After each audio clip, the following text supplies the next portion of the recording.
So in your book, you say service is the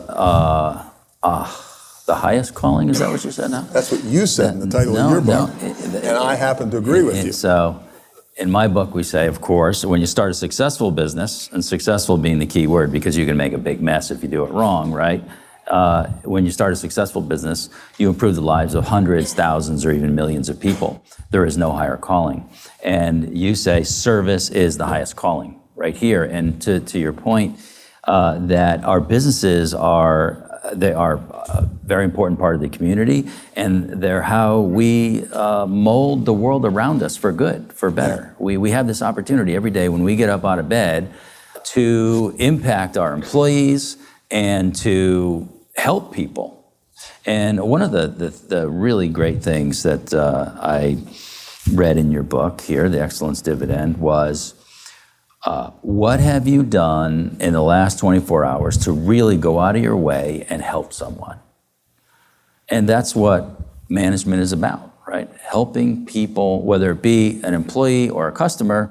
It's employees first, of course, because if we build this team that can go out and do customer-facing work in an excellent fashion, we can leverage. Leadership is leverage, right? We can have a bigger impact in the world by being excellent leaders, excellent managers of teams of people who then go out and have a wider ripple, right, in the community.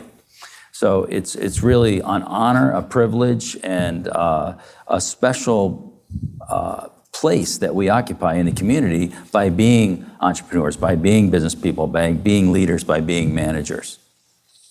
And when you think of it that way, you should jump up out of bed every morning, right? Bound out of bed and say, I can't wait. I can't wait. See what we can do today. I think I told you before, it was an odd experience, is when we made the first tour through companies, I think my favorite day was when we visited Hewlett-Packard, a much smaller Hewlett-Packard, and the president, John Young, told us about the HP way, and particularly told us about what was called MBWA, or Managing by Wandering Around. And funny thing happened with it.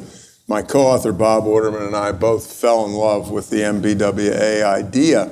So the book comes out, a bunch of people bought it. The next damn thing you know, we're going to be on the Today Show in the morning. And we're in New York, and Bob and I are in the so-called green room, all right? And Bob, who was my senior, looked at me, and he said, okay, yes, who gets to say it? I said, what the hell are you talking about? He said, who gets to say MBWA on national television?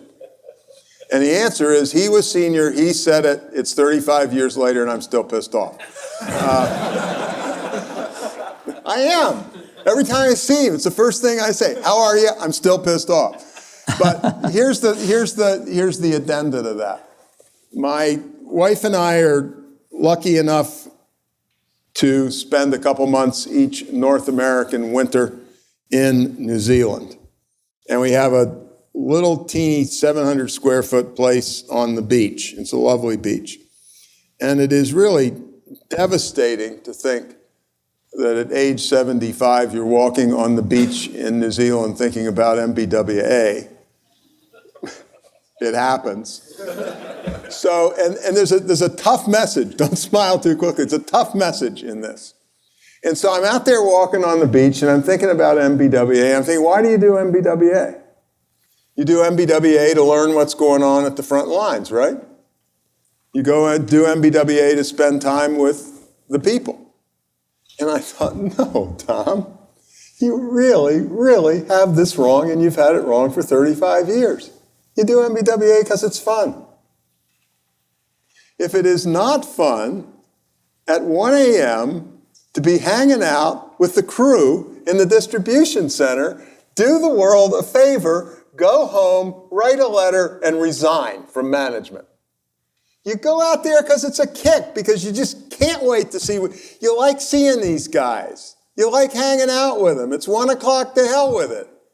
And that's why I believe this whole management leadership thing is, it's not a pain in the bus. And it's not just it's a great opportunity, a great thing. It's fun.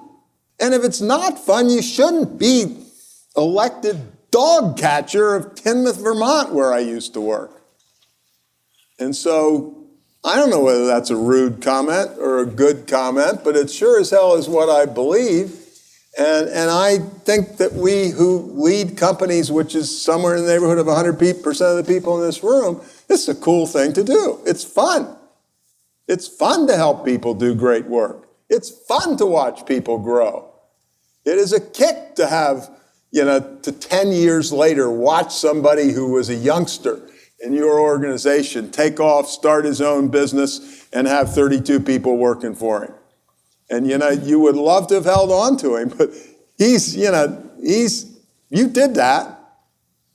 You did that. And what could you be more proud of?